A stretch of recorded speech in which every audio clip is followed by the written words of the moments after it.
ప్రపంచంలోని అతిపెద్ద కలువ పువ్వు ఎక్కడుందో మీకు తెలుసా? దోసల్లో ఒదిగి ఉండే అందమైన కలువ పువ్వుల్ని చూసాం. మరి ఏకంగా 91 అడుగులు పొడవుండే కలువ పువ్వు గురించి మీకు తెలుసా? చూడాలంటే కేరళ వెళ్ళాల్సింది. ఇది కేరళలో ఉంది. ప్రపంచంలోని 7 వింతల్లో ఒకటైన తాజ్ మహల్, ఈజిప్ట్‌లోని పిరమిడ్లు, ఢిల్లీలోని అందమైన ఉద్యానవనం, మధ్యలో ఉన్న హుమాయూన్ టాబూ ఇవన్నీ ఎవరో ఒక స్మారక నిర్మాణాలే. ఇలా చక్కని కట్టడాలను ఆప్తుల కోసం కట్టించడం మనకు తెలిసింది. అలాగే కేరళలోని తిరువనంతపురంలో కూడా ఓ స్వామీజీ మీద ప్రేమతో ఆయన శిష్యులు ఓ అందమైన కట్టడాన్ని నిర్మించారు. పెద్ద కలువ పువ్వు ఆకారంలో ఉన్న ఇది మ్యూజియం కూడా. ప్రపంచంలో ఉన్న అతిపెద్ద స్మారక భవనాల్లో ఒకటిగా పేరు తెచ్చుకుంది. ఇది కొన్ని కిలోమీటర్ల దూరం నుంచి కూడా కనిపిస్తుంది. దీన్ని రాష్ట్రపతి ప్రతిభా పాటిల్ ప్రారంభించారు.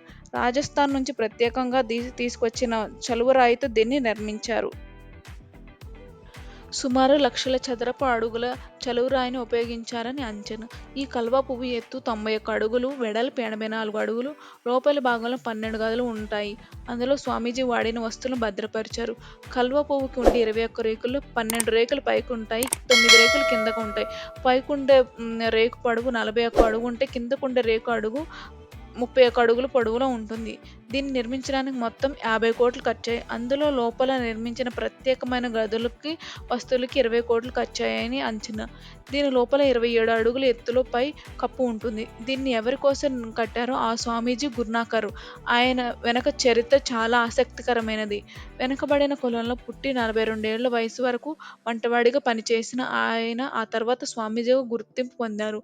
తిరువనంతపురంలో పోతెన్కోడ్ గ్రామంలో 1968లో శాంతిగిరి ఆశ్రమాన్ని స్థాపించారు. అందులోకి కుల, మత భేదాలు లేకుండా అందరినీ ఆహ్వానించారు.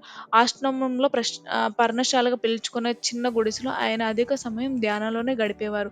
స్వామీజీ నిరాడంబర జీవితాన్ని ప్రభావితులైన మాజీ రాష్ట్రపతి కె.ఆర్. నారాయణన్ తన ఇంటిని ఆశ్రమానికి విరాళంగా కూడా ఇచ్చారు. 1999లో స్వామీజీ గారు మరణించారు. ఆయన శిష్యులు పర్ణశాల స్థలంలో స్మారక భవనాన్ని నిర్మించాలని తలపెట్టారు. అలా 2000లో పని మొదలుపెట్టారు. చాలా సంవత్సరాల తర్వాత ఆ పని పూర్తయింది.